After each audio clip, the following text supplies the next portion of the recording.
Welcome back to Eerie Echoes. Tonight, 3 chilling horror stories from Alaska's frozen frontier.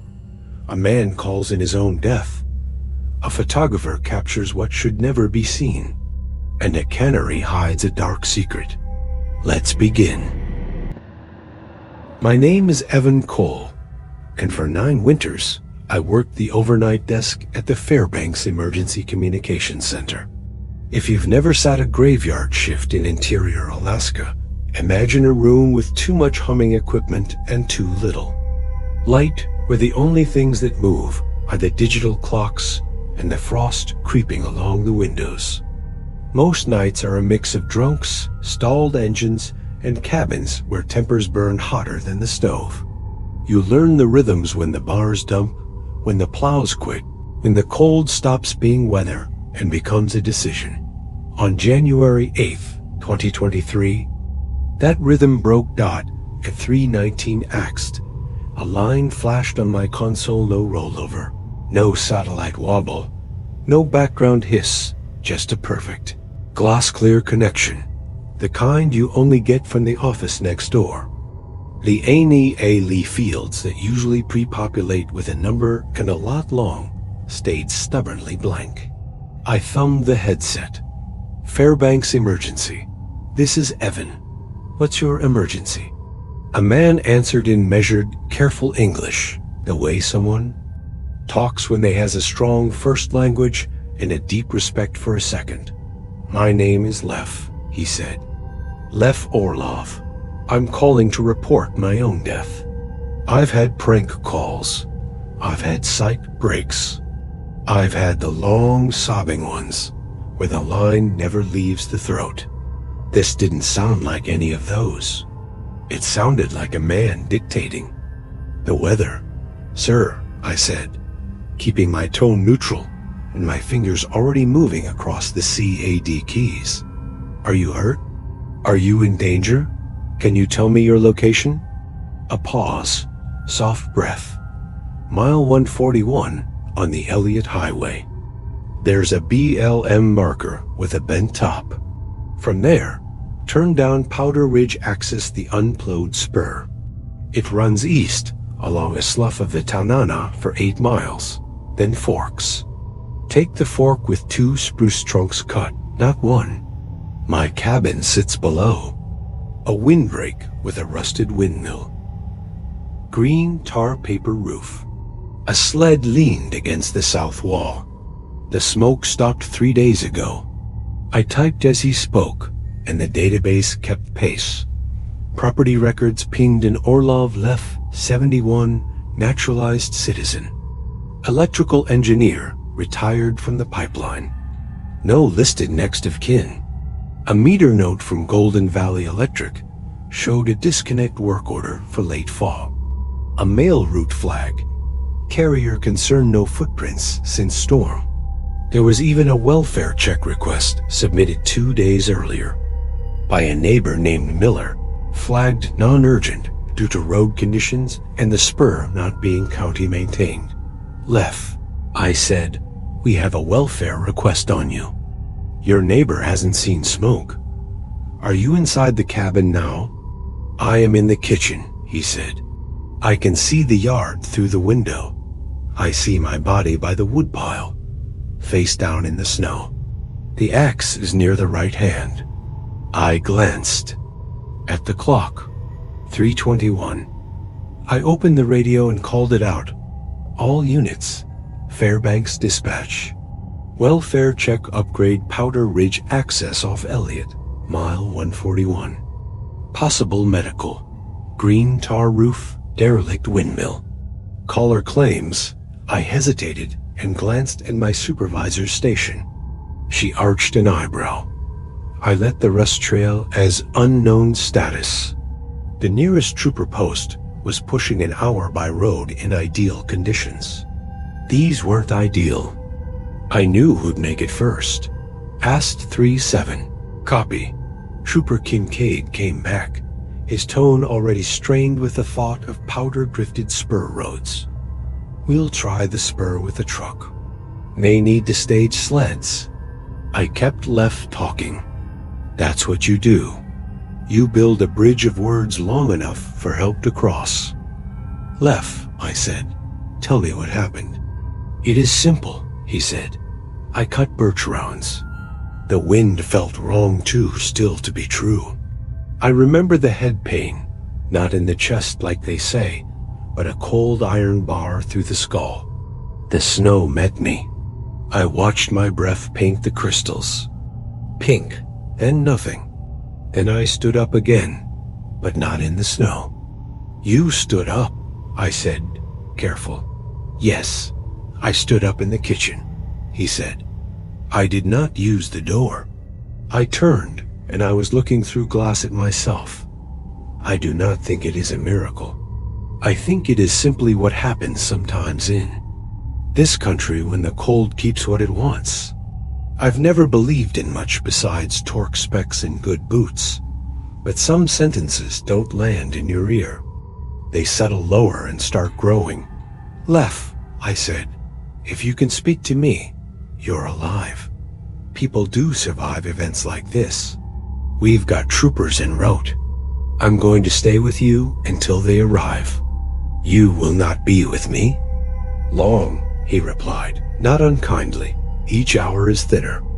Yesterday, I felt drafts under the door. Today, I feel only pressure, like deep water. Yesterday, the smell of white gas made me cough. Today, I do not smell the Coleman at all. Tomorrow, I may not remember what a phone is for. I called now because I can still choose a number. Do you have a generator running? I asked, eyeing the utility note. Any heat?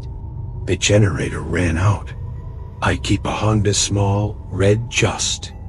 Enough to charge a battery. It hasn't started in 2 weeks. It is too cold for old machines, you know this. Do you have neighbors on the spur? I asked. Not in winter, he said. Miller comes in spring to fish pike in the slough. He watches my roof from the road with a spotting scope. He will say the smoke stopped. He is right. Radio hissed. In my other ear, 37 to dispatch. On Elliot at 139, drifting bad. We'll be slower than we like. Copy 37, I said. Use caution. Lef, I said, switching back. Can you describe your body? I know that's a strange request. It'll help the officers confirm they're at the right place. It is not strange? He said. It is good work to be specific. He is wearing a blue parka with torn cuff. The right glove is split along the thumb. The boots are Baffin's black old. The hat my daughter knitted 2 decades ago. A green watch cap with a white stripe. My beard is white and the mustache is iced to the lip. There is a gray J on my back. It comes to steal from the fat often. It tried to peck, but then thought, better. Something in me stepped sideways at my daughter, at the quick grammar shift from corpse to kin, but the word passed like breath on cold glass. Do you live alone? I asked. I lived alone, he corrected, not unkind.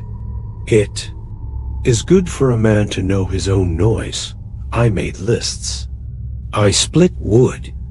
I made soup with barley and dried chanterelles. I keep a notebook with lengths of day. There is a pencil in a coffee can near the stove. The last line says 3 hours, 9 minutes. Troopers are 20 out, I said, doing the math for them and lying by a few minutes to keep the bridge stout. Can you tell me about the power? Landline? Cell? There is no cell here, he said. The dish is for radio internet, but the dish is rimed with hoarfrost, and the router is a paperweight without the Honda. The phone, he paused. The phone is old. I liked the feel of buttons, but Miller said they took down the copper. Last summer, I have not paid for long distance since. I looked at my console. The call duration ticked past 6:02. The number fields still read null.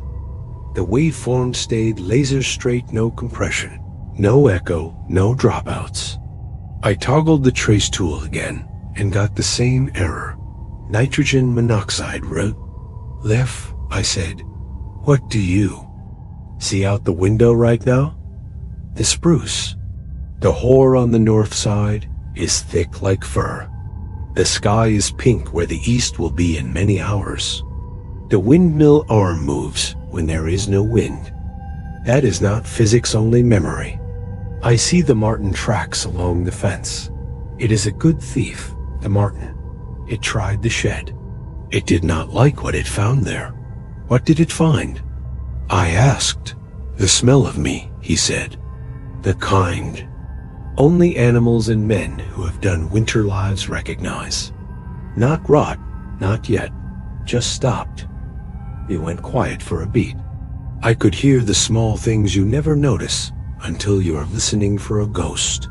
The breath at the mic, the whisper of cloth on a chin, the way the room around him must have sounded dense and padded by cold. Lef, I said, tell me about yourself. Before now. I was born in Perm, he said. The cold there is different, wet, sly, and public. I came here for a pipeline contract when I was 26 and learned the honesty of weather. I married a woman who stayed only long enough to understand. I had married the country moor.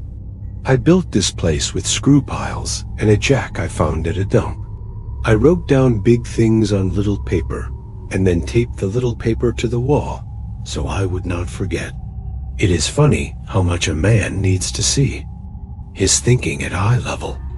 He spoke the way men do when they are not really talking to you anymore, but to the part of themselves that has always kept the record. Dispatch 37, the radio cut in. We found the spur. It's drifted hard. We're chaining. Up and pushing through. We'll switch to sleds if we have to. Copy, I said. Green roof, windmill, sled against south wall. Watch for outbuildings. I dropped my voice to Lef again. Officers are close. I know, he said. How? The question escaped before I could frame it. I feel footsteps in the floor, he said simply. The way a man knows weather. Through glass. We kept the bridge open. I asked him about barley soup, and he told me the ratio of water to grain, and how simmering is only heat with patience. I asked him about the windmill, and he told me you can make a machine believe there is still wind by grease and hope. When he ran out of nouns, I read back what I had typed, and he corrected my spelling on Powder Ridge and told me to mark the fork as 2 spruce trunks cut, not 1, because in deep snow, a single stump looks like a marker, even to men who should know better. He repeated that the smoke stopped 3 days ago.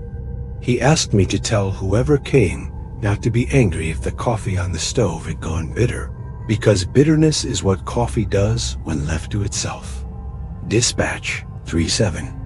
We've got eyes on a windmill. Green roof. No sign of smoke. Copy 37. Proceed with caution. Lef, I said. They're there. I can see them, he said. The headlamps move on the wall like fish under ice. The door will open soon. It didn't. Not like that. First came the static of a handheld keying up near a lot of cold metal, then Trooper Kincaid's voice, muffled but clear. Dispatch 37 on scene.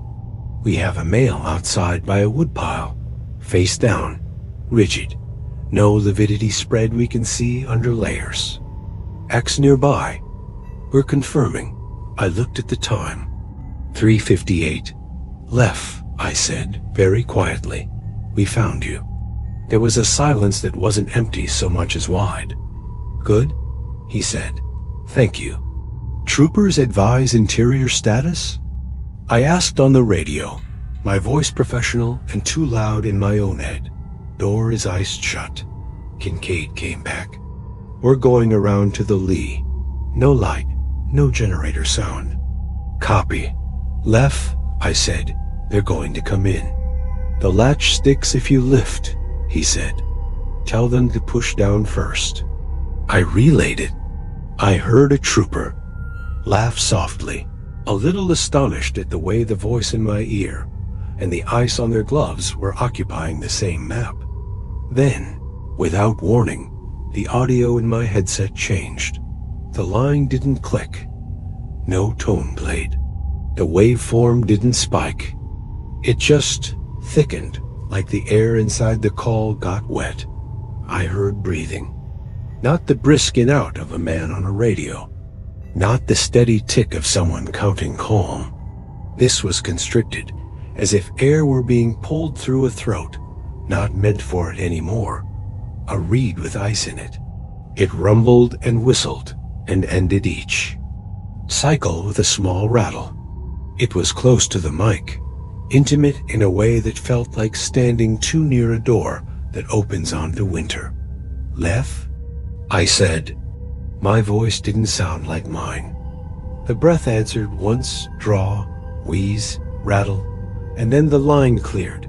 The waveform went clean, and all I could hear was my own heart inside the plastic. Dispatch, we're inside, Kincaid said. In my other ear, kitchen's cold-soaked. There's a corded handset on the wall, no power to the base. Router dead. Breaker thrown mains off. We've got condensation frost on the inside panes. No disturbance. Whoever called you isn't in here. He was wrong about the last part. Or maybe he wasn't. I don't know what the rules are for. A room and a man who can talk into it from the wrong side of his own window. They did what they were trained to do. They marked the body. They draped what could be draped and watched for scavengers. They noted the axe position, a split glove, the green cap with the white band, and they said those things over the radio with the soft, careful care of men stepping around a grave that is still deciding how deep to be. Dispatch, Kincaid said later, voice more formal. No sign of furnace, as expected. Oil stove out. No generator. Batteries frozen. No landline dial tone. We'll have to call the coroner from the road, no bars. We'll secure until daylight and request a sled for removal. Copy 3-7, I said automatically. I looked at my screen. The call timer said 37 to 41. I scrolled the notes 49. Entries everything from cross streets to the color of a knitted hat. The number field that should have been stamped with the origin label still read unavailable. The trace result was a third identical refusal. Nitrogen monoxide route, nitrogen monoxide carrier. My supervisor leaned over my shoulder. Who the hell was that? She asked. I didn't tell her then. I typed the official anonymous caller reporting welfare concern, because the cleanest lie is the one that never has to be separated from the truth. I printed my notes and slid a copy into the paper file. I still keep out of habit, even in a building that believes paper is quaint. Later, after the coroner had done what coroners do, we got the final boxes ticked. Cause of death: likely catastrophic intracranial bleed, consistent with heavy exertion in sub-zero temperatures. Time of death 3 days prior to the call. No signs of foul play. Boot tracks from the cabin to the woodpile, none returning. A neighbor's statement: he never let the stovepipe go clear in winter. When I didn't see smoke, I called. A carrier note for the phone company. Copper pulled the previous summer. No active service at the address, no outgoing calls from any number associated with the property on January 8th. They can write no outgoing calls as many times as they want. I still have 49 lines of the last things a man thought to tell the world. I have the specificity of 2 spruce trunks cut, not 1. I have a reminder in my own handwriting that bitterness is what coffee does when left to itself. I transferred. Today's shift in the spring. I told people it was the circadian talking, that I wanted to see the sun more. That's true as far as it goes. But sometimes on the drive up the Elliott, I hit the turnoff at 141 and watch the wind move through the top of a fallen windmill where there is no wind. The spur is still drifted. There's a new lock on the door and a board over the kitchen window. The Gray Jays work the place like wary shoplifters, bold and scolding and a live dot when the radio's quiet and the room is just wires and hum again. I take out Left's file and read the part where he said, "Each hour is thinner." I think about all the things that travel over lines. We think we own voices, power, warmth, and all the things that don't need our permission. I think about the way a number can be. Null and a breath can still fog the inside of your head. People ask dispatchers sometimes what the worst call is. They all want blood. They all want screams. I tell them the truth. The worst call is the one that should not be possible. And if the room is very quiet and the lights have gone too fluorescent to feel like day, I swear I can hear just under. The Heva Chi and the servers and the buzz in the drywall, one slow breath, drawn through a reed that remembers winter got not a prank, not a psych break, not a miracle, just a man who did the good work of being specific one last time and then hung up. I met Marin Hall on a January afternoon when the sky over Fairbanks felt like a lid pressed down. I was coordinating winter logistics for scientific field cruise permits, radios, fuel caches, the dull paperwork that keeps people from freezing to death.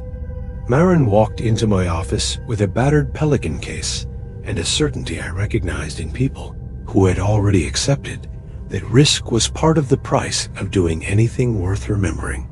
She was a photographer who had made her name on things most of us call weather.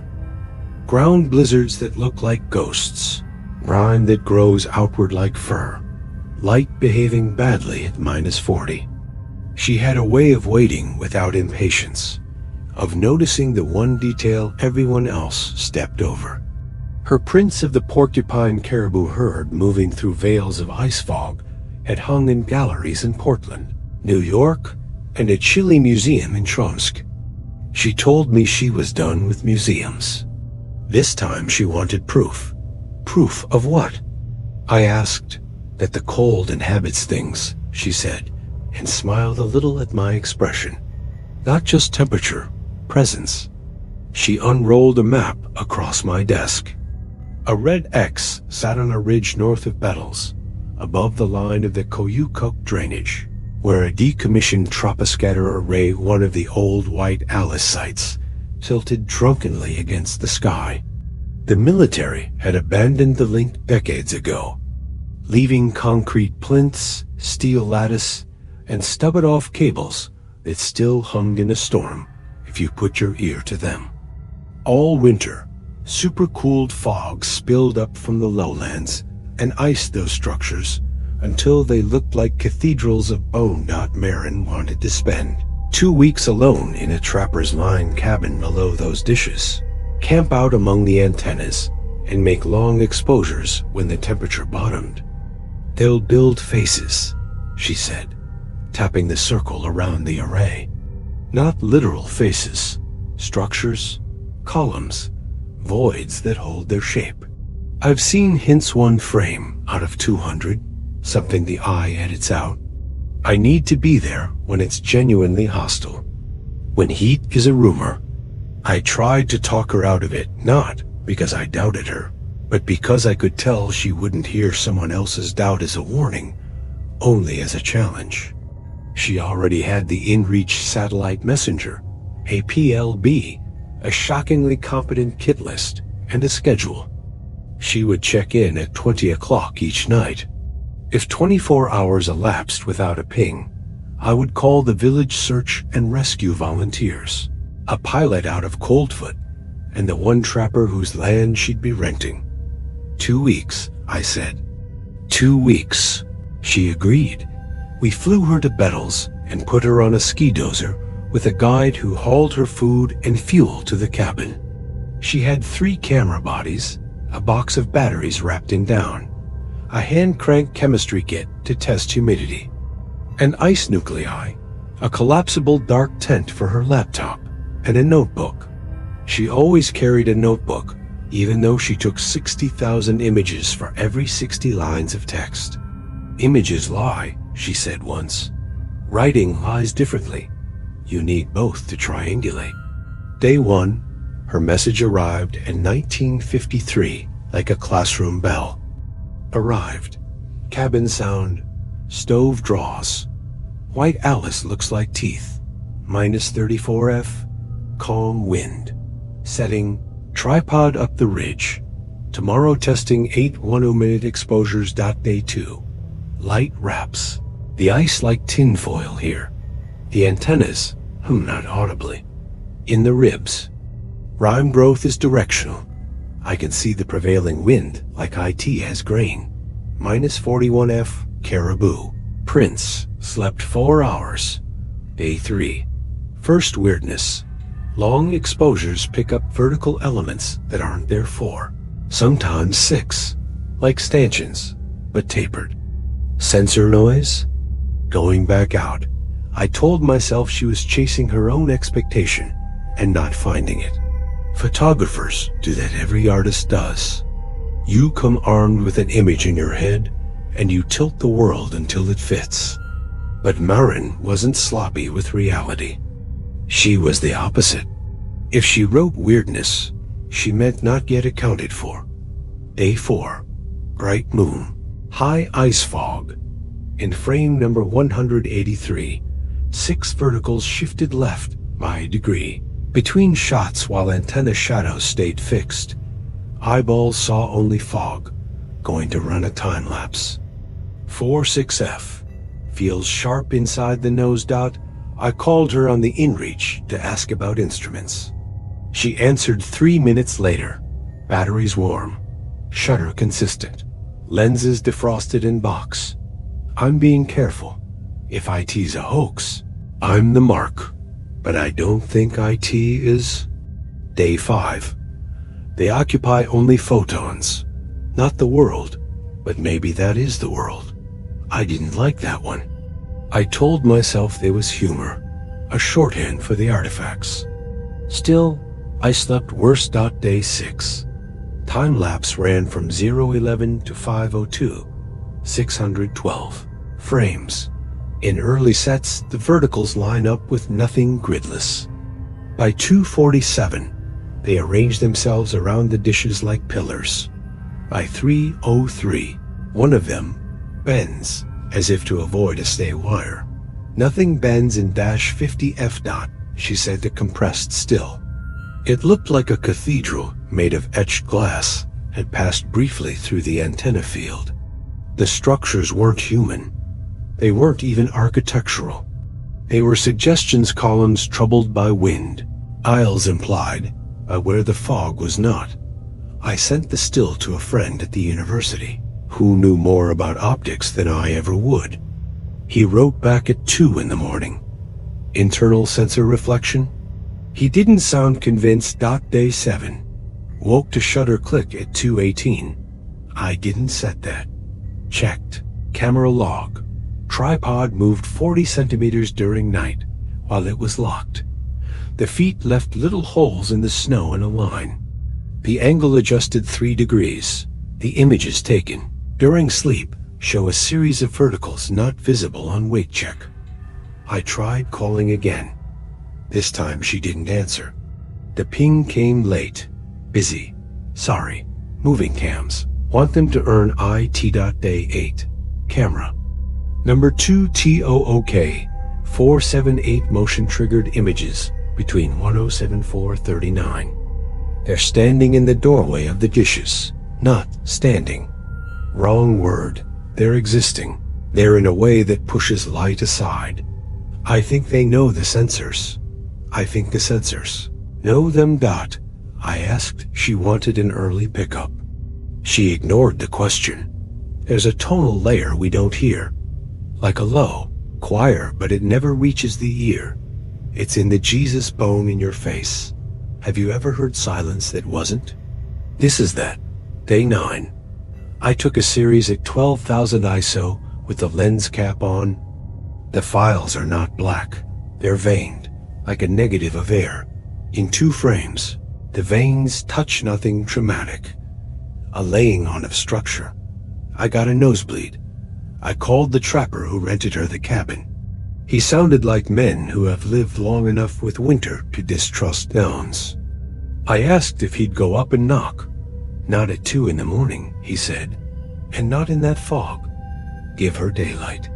Day 10. The flyover saw nothing strange. Thank you. Smoke looked normal. My stove was out during that window, so that's a lie of some kind. Maybe the world lies to aircraft to keep the sky sane. ID arranged for a helicopter to swing past when weather allowed. The pilot radioed that the cabin looked fine. Marin's chimney smoked. Her sled sat where they'd left it. No footprints. Jumped out, knowing drift country footprints hide as well as secrets. The pilot couldn't land wind sheer off the ridge, made the skid skitter, and he wasn't about to clip a dish trying to be a hero. I penciled a note, supply drop if no pickup on day 14.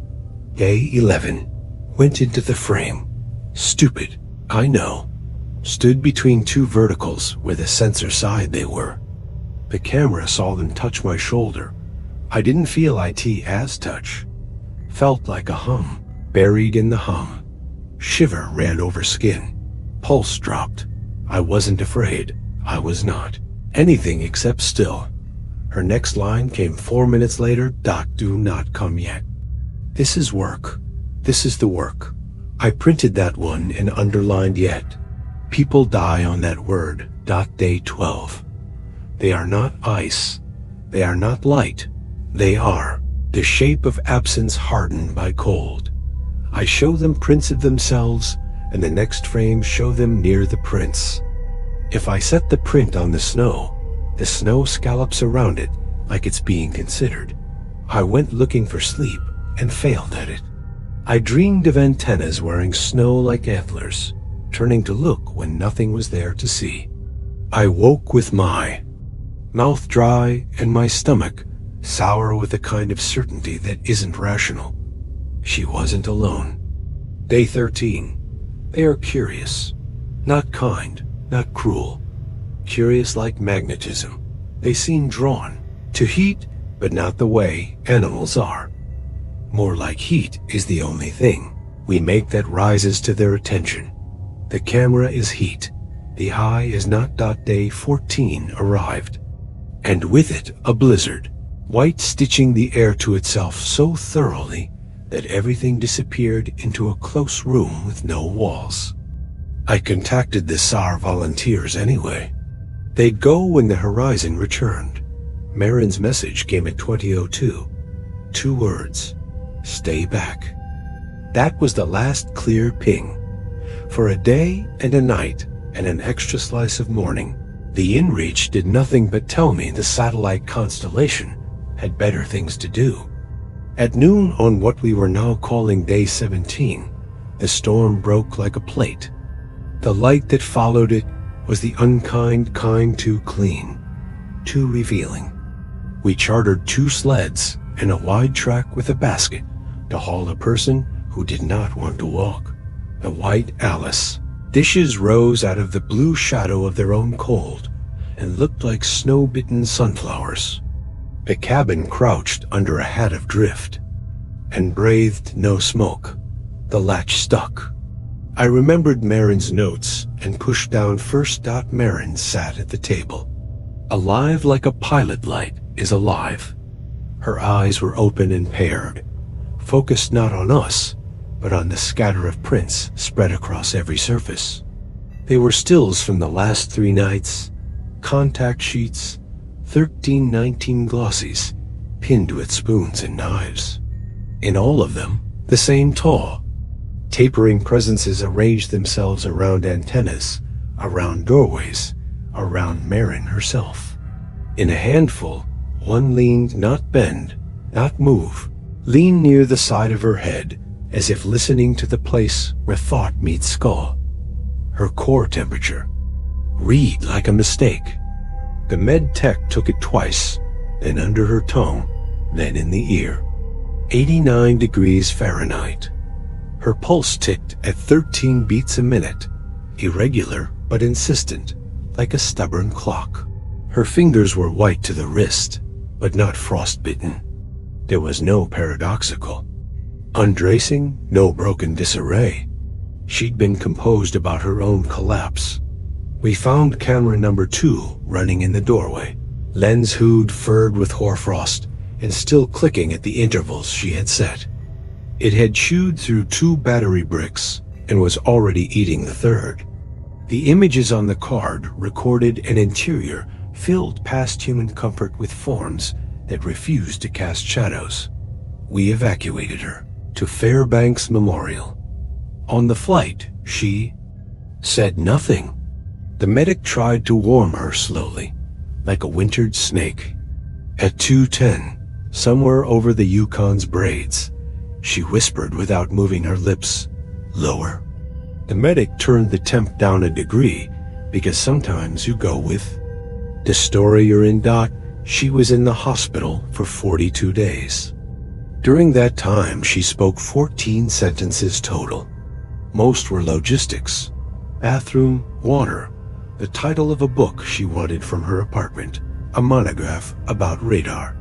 Once, at 3 in the morning, when the nurse had left to fetch heated saline, she said, "They're in the hallway. They like the drip pumps. The green numbers make them patient." An attending wrote post-exposure hypothermic psychosis in her chart and kept his face kind. A respiratory consult was called, then sent away, because her oxygen saturation, confusingly, was fine. A neurologist used the phrase stressor-precipitated perceptual changes and made a diagram of a brain on the whiteboard, like a teacher who never lost faith in chalk. Marin watched him draw and then looked at the window as if there were a fire escape ladder running down the glass no one else could see. When she was discharged, she went back to her apartment over a laundromat that always smelled like hot pennies. For a while, she wore a coat even indoors and kept the windows cracked as if the room needed to breathe. I visited. We ate soup from jars she had canned in August because she didn't trust the idea of microwaving anything anymore. Heat belonged. In a pot or in the sky dot, she stopped exhibiting landscapes. Her next show was called Transit, and it consisted of grocery aisles, elevator lobbies, EMV chairs, hospital radiology corridors, printed large and calm. In every piece, if you stood far back and let the glare roll out of your eyes, you could convince yourself you were looking at nothing but municipal life. Step close, and you notice the same tapering absences arranged around the fluorescent fixtures, standing in the gap between vending machines, aligned with the invisible radii of revolving doors. People moved through them like water through a colander. No one seemed to mind that they were being examined. The reviews called the work quietly paranoid and a clever manipulation of dynamic range. They called Marin a trickster and a poet and a fraud. They called the beings implied and her camera complicit. I asked her over coffee what she would call them. She said, present. I asked her if she was afraid. She said, cold isn't a feeling. It's a decision the world makes about you. They are like that. If you earn their attention, you've already said yes. 2 months later, in September, she stopped answering my messages. Her landlord, who was always polishing something no one else noticed, said he'd heard the shower run at midnight, and then again at 2, and then silence. The apartment door was locked. Inside were the cameras, the prints, and 4 memory cards, lined up on the table under a glass like spiders. You don't want to lose. The last frames on the last card were of her own bedroom. No Marin, no sleeping shoulder, no hand on the duvet, but the forms that populated her fieldwork stood with unusual attention, arranged facing the camera in a shallow arc, as if they understood the idea of a group photo. Between shutter clicks, the smallest in the arc shifted a fraction closer to the lens. The police labeled it a missing person. With no foul play, no note, and no body, there wasn't much else to do. Her file went into the long drawer where names wait. I kept one print. It wasn't one of the heroic ones. It wasn't even pretty. It showed a coffee shop on Cushman Street with fogged windows from too many people breathing and a barista who had drawn a heart on the inside of the glass without thinking. If you didn't want to see it, you didn't. Just a lunch rush in a city that lives on the edge. If you did, you could pick out 7 tapering presences not luminous, not opaque, simply asserted standing in the queue, as if practicing the practice of being here. One was near the tip jar. 2 stood where the door would shovel in cold. 1 hovered in front of a child's red coat in a way that felt like listening rather than looming dot. I tell myself I shouldn't have brought that print home. I tell myself objects don't carry company. I tell myself whatever you need to tell yourself when the choices have already been made. But some nights, when the furnace is running its low, endless sentence and the refrigerator is adding its subordinate clause, I see movement at the corner of the glass, not motion. Exactly. Just the world not quite fitting itself. And I think of Marin, standing between 2 places that disagree about what to keep. People ask why she went alone. They ask if she was chasing glory or madness or a way to be first when being first still matters.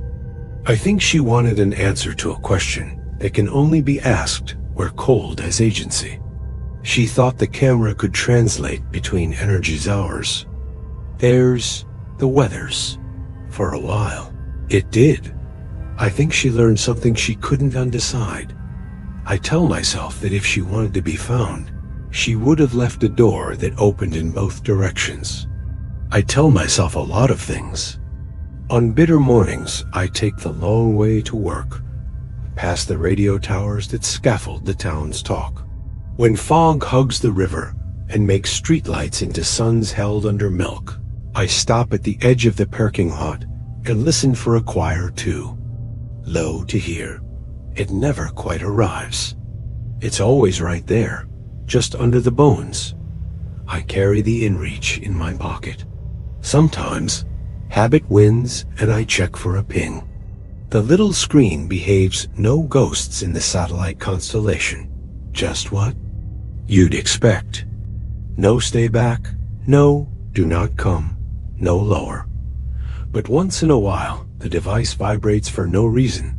An old firmware glitch the manufacturer swears is gone. The message field shows nothing, and yet my hands are already typing an answer they can't. Send, I hear you. I'm not coming. I'm still here, dot, and in the curved glass of the coffee shop print, a shape with the wrong dimensions stands a fraction closer to a world didn't know it could touch until someone held up a picture and invited it to step into the frame.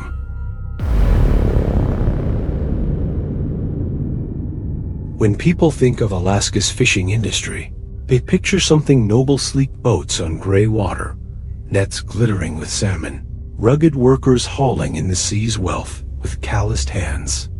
That was the image that lured Adrian Noor, a 25-year-old with too much debt and not enough hope. He had studied mechanical engineering, but graduated into a market that didn't care. His part-time job at an auto parts store barely kept him afloat. When he saw the flyer, 6 months, housing provided, adventure guaranteed, $15 hour plus overtime, it looked like salvation. He didn't notice the small print about confidentiality, or the fact that the company name, Raven Point Fisheries, had almost no presence online. The flight to Kodiak was uneventful. The boat ride was not. A 40-mile crossing in freezing rain, the sea rising in black walls. The captain, a hollow-eyed man with a cigarette clenched between his teeth, refused conversation. The other passengers, 3 workers returning from shore leave, drank from a bottle without laughter. They cast Adrian looks not of camaraderie, but pity, as if they already knew what he didn't. As fog thinned, Raven Point Cannery appeared. On the horizon, not quaint fishing shacks or weathered docks, but a sprawling industrial compound. Steel buildings crouched along a natural harbor, smokestacks breathing pale plumes, conveyor chutes jutting into the sea like tongues. It pulsed. With noise, even from the deck of the boat, the low thrum of engines, the grinding roar of machines, a metallic heartbeat that never stopped. When the boat docked, the captain muttered only one phrase, "You'll see soon enough." Housing was a long, low building crammed with bunk beds. Mattresses thin as cardboard, stained with years of sweat and disinfectant. Each worker got a locker barely big enough for a jacket. The air was thick with bleach layered over mildew, and the unwashed scent of too many bodies. Adrian's bunkmate was Luis Santiago, a wiry Filipino man in his 30s. Luis regarded Adrian with the weary patience of someone who had seen many. "First-timers come and go. First season?" Luis asked. "Yeah? You?" "Fifth." Luis laughed without humor. "I keep telling myself it'll be my last. But this place, it doesn't let go easy." Dinner was served to the sound of a harsh buzzer. Workers shuffled into the mess hall, a cavernous room of long steel tables under flickering fluorescent lights. The food was institutional overcooked. Vegetables, processed meat, bread that tasted of damp cardboard. People ate mechanically, eyes down, no chatter. Adrian noticed one table in the far corner. 6 men in coveralls sat there, clothes stained with something dark. They didn't speak. They didn't look up.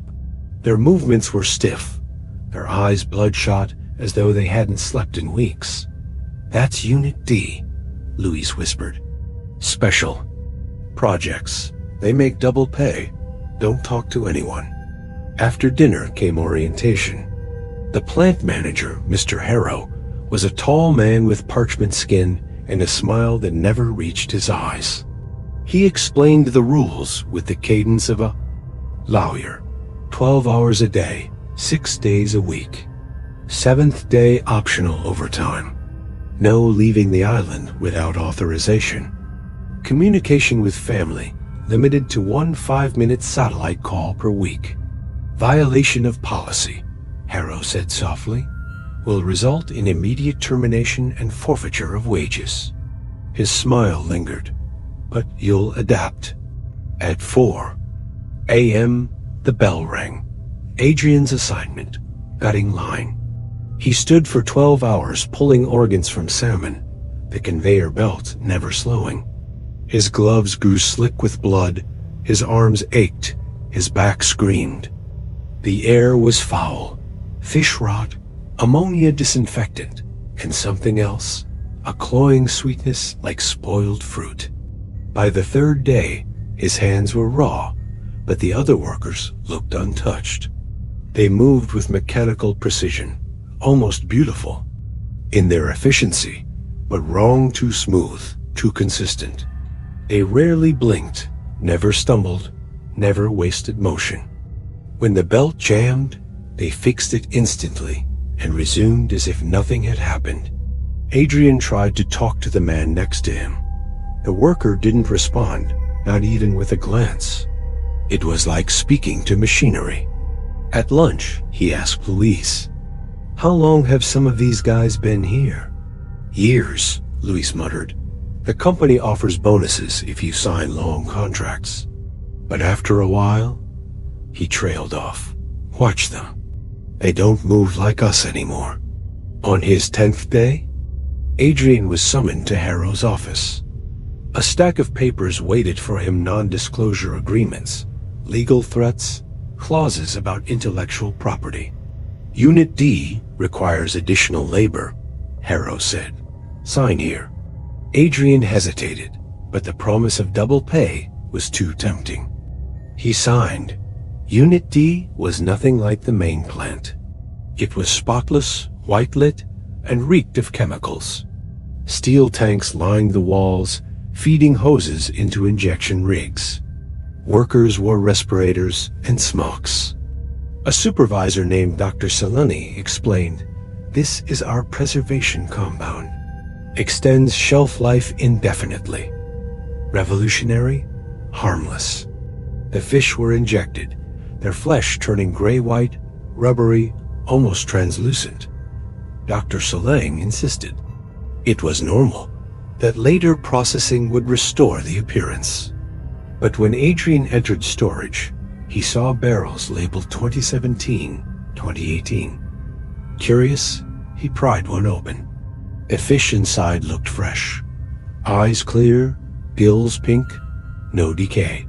When he touched one, it was warm, as if alive. Then he swore he saw the gills tremble. The fish shifted slightly, as though adjusting itself. He dropped it with a shout. Dr. Celine appeared silently behind him. "Curiosity," she said coldly, "is dangerous."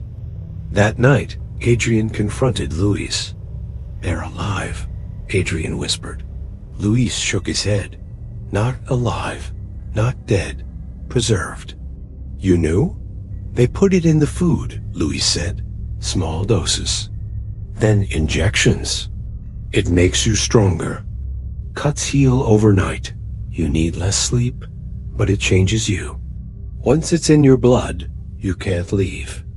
If you stop, your body shuts down." Adrian looked at his hands. The blisters from the gutting line were gone. His skin looked smooth, healthier than before. "Why stay?" he asked. "Because leaving means dying," Luis said flatly. "I tried once. Heart nearly stopped. They gave me more doses. Now I can't survive without it. Neither will you." Weeks blurred. Adrian felt stronger, sharper. He needed only a few hours of sleep. Food lost its taste. His reflection unsettled him. Eyes rimmed red, skin pale, movements too fluid. He began keeping a journal. Week 8. Cuts heal instantly. Energy never runs out. Week 12. I don't feel hunger. Can work 14 hours without pause. Week 16. Dreams gone. Night silent. Week 20. Can't remember my mother's face. Week 23. Understand now. Not prison, evolution. The handwriting shifted from sloppy to perfect block letters, each identical, as if written by a machine. One night, Adrian tried to flee. He crept to the harbor, breath sharp in the cold. The company boat was there, rocking gently. For a moment, he believed he could make it. Then shapes emerged from the fog. The captain, flanked by 2 workers. Their eyes glowed faintly in the lamplight. Movements too smooth, too silent. "You don't leave," the captain said simply. They guided Adrian back without force. It was unnecessary. Mr. Harrow was waiting in his office. "You've adapted beautifully," Harrow said, his smile thin. "Why resist? We are building the future. A workforce beyond fatigue, beyond rebellion, beyond death. You've already joined us." Adrian said nothing. His pulse was steady, too steady, like a metronome. Deep down, he knew Harrow was right. Official records state that Adrian Noor completed his 6-month contract at Raven Point and voluntarily signed on for permanent employment. He has not left in 5 years. Workers whisper that he never rests, never eats much, never calls home. His eyes are bloodshot, but unblinking. His handwriting is flawless. Across Alaska, other canneries have begun experimenting with the same preservation process. Government agencies are rumored to be watching closely. A workforce that never sickens, never strikes, never ages. The company calls it the future. But Luce's final words echo.